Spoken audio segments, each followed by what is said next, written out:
Оросын ирчүүдэд зориулагдсан Manspeed.com онлайн сэтгүүлд ирчүүдийн Чингис хаанаас суралцах ёстой зарчмуудыг тайлбарлан нийтэлжээ. Дүүгэн долоос хэр бодтой эсхийг хэлж мэдэхгүй ч хойд өршин шинэ үеийнхэн манай их хааныг хэрхэн гарч байгаа нь сонирхолтой санагдлаа л да. Их сурвалж дээр гэрэл зургуудыг 2007 онд гарсан Сергей Петрович найруулагчийн Монгол киноноос авч ашигласан байсныг хэвээр хадгалав. Эдгээр жилийн өмнө Хятадын эрдэмтэд дэлхий дээр Чингис хааны үр сад олон тоогоор байгаа тухай санал дэвшүүлсэн билээ. Эрдэмтэд Чингис хааны цууд залгамжлагч нарийн генийн дарахцыг судалж л дээ. Дэлхийн 200 эр хүн дутмын нэг нь Чингис хааны үр хойч гэсэн үр дүн гарсан байдаг. Тэгэхээр дэлхийн хамгийн агуу байлдан дагуулагчийн цус чиний суцаар гүйж байгаа юм биш үсттэй. Монголын эзэнт гүрнийг үүсгэн байгуулагч анхны их хаан Тэмүүжин Чингис хаан 12-оос 13 дугаар зууныг байлдан дагуулж захирч амьдарч байсан. Тэр овг аймагуудыг нэгтгэн газар нутгийг хурааж хүндрэлтний түүхэнд хамгийн том гүрэн улсыг байгуулсан юм. Түүний нэр дайснуудынхаа зүрхэнд шарвас хуруулж замд нь хөндлөсөн бүхнийг арчин зайлуулж байлаа. Чингис хаанд 26 ихнэр 2000 татвар эм тоолж баршгүй олон хүүхэд байсан гэдэг. Энэ бол батлагдаагүй баримт.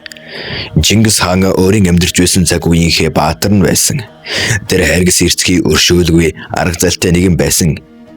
Чингис хаан галба ил дээр бөхөршүүтэй эзлэн дүрмгийлсэн. Гэхдээ чи түүний цусшгүй зан бусдыг болон өөрийгөө захирах чадвар шийдэмгийн чанарыг нь үгүйсгэж болохгүй. Төрүүлж зөгөлдөг замын дундаас буцаж болохгүй. Энэ бол нүүдэлчдийн хууль. Гэвч үүнээс гадна Чингис хааны цаг үеэс суралцах зүйл олон бий. Эрт цагийн өршөөлгүй гэхдээ агуу удирдагчаас юу сурч болох вэ? Чингис хааны хэлсэн үгийг сонсцгаая. Эвэл бухи, хивэл бувэ. Их гол Чингис хаан. Их хаан Чингис үргэлж төгсгөл хүртэл тэмцдэг байсан. Хэрвээ чамд төлөвлөгөө мөрөдөл байгаа бол хэрэгжүүлэх хэрэгтэй. Үргэлж айж хойш суугаад хэрэггүй. Бид бодох эргэлцэхэд хитрхи их цаг зарцуулдаг. Хийх цаг ирэхэд аимшиггүй нүүдэлчиг бай. Гал төлтөөгөр урагш дайран довтол хинээс юунаас хизэж буй. 2. Өдгөө амьдтын дэргүнд байснаас чононуудын адагт байсан дээр. Чингис хаан. Амьдрал дээр хэнийг дагах, хинтээ нөхөрлөх, ажиллах, нэрка сонгох хэрэгтэй болдог. Энэ үед зөв сонголтыг хэрэгтэй. Чоннуудын дунд байр суурьчин байгаа бол адгийн шаарнуудын дунд үлдээд хэрэггүй. Үргэлж илүү сайн, жишээ жинхэнэ хүмүүс рүү тэмүүлж бай. Тэд чамайг хүлээн зөвшөөрөхгүй байхаас бүү. Чи үнэхээр хүсч байвал тэд чамайг хүлээн зөвшөөрөх болно. Хүчтэй хүмүүстэй чи өөдлөн дэвжих бол муу хүмүүстэй уруудан доошлох болно. 3. Энгийн хүмүүсийн дунд нялх тоглом мэт дөлгөөн номхон бай. Харин дайдах цагт олцоо шүүрэн өсөглөн харцаг мэт бай. Чингис хаан. Хүчтэй хүмүүсэд эми зүйлд цаг үрдэггүй. Тэд өдөр тутмын амьдралдаа хэрэглэл, хаагүй байдал, хил аманд утгалддаггүй. Хэрвээ чамд зорилго, үйл хэрэг байгаа бол жижиг үйлсд анхаарах хэрэггүй.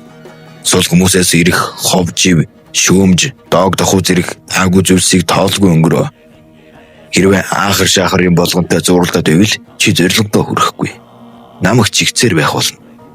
Харин тулалдах цаг болоход арцах шонхор мэт дайчин бай.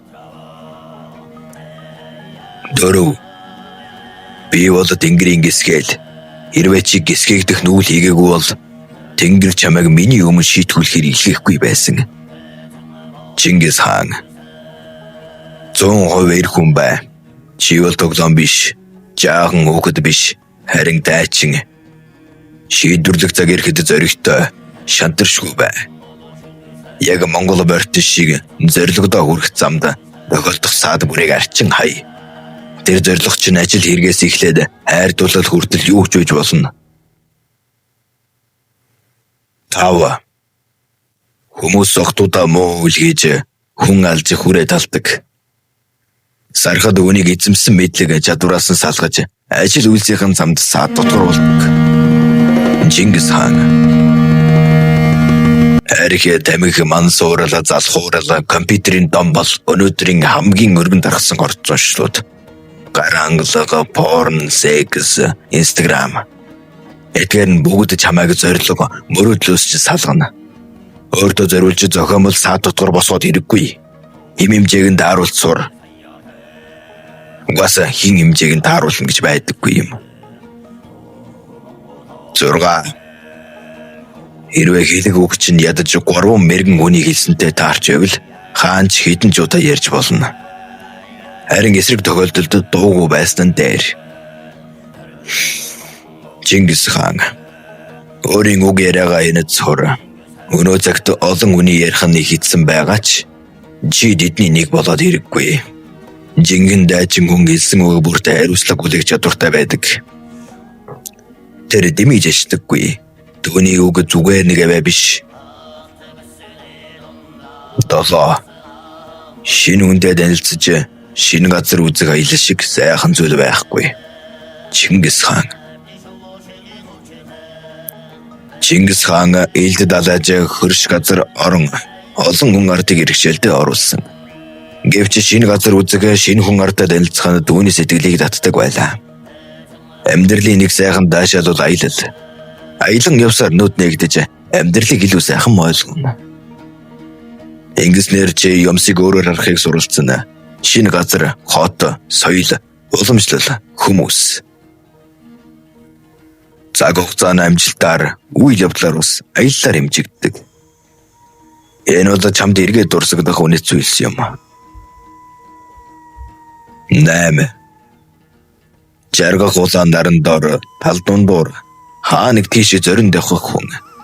Адууны зах хязгааргүй амьд урсгалыг хараад сэтгэл сэргэхийн зэрэгцээ надад үе төрдөг бодол. Би нурсгалын хаан нь яваавал Чингис хаан. Бид бүгд мөнх бос. Өнөөдрийн чухал зайлшгүй тооцогдож байгаа зүйлс маргааш өөрчлөгдөнө. Өөрийгөө болон өөрийн амьдралаа хөндлөнгөөс харж сурах хэрэгтэй. Бид бүгд хувь зээнэг олдрлоор ирээдүйд юу тохиолдохыг үл тааварлан урсаж байдаг. Гагцхүү хизээ яаж тохиолдохыг нь л шийдвэрлэж чадна. Тэгвэл зогсоод юу хүсэж байгаагаа бод. Амьдралын урсгалаас өөрийгөө ол. Судлаачид Тэмүүжин Чингис хааныг мянганы хамгийн агуу үнээр тодруулсан. Тэр бол шинжлэгч маш ухаалаг удирдагч байсан юм. Чингис хаан эдгээр эрт үед амьдарч байсан ч түүний нөлөө одоо хүртэл үргэлжилсэн хэвээр байна. Дөрөвч цаг замын дундаас буцаж хизээж болохгүй.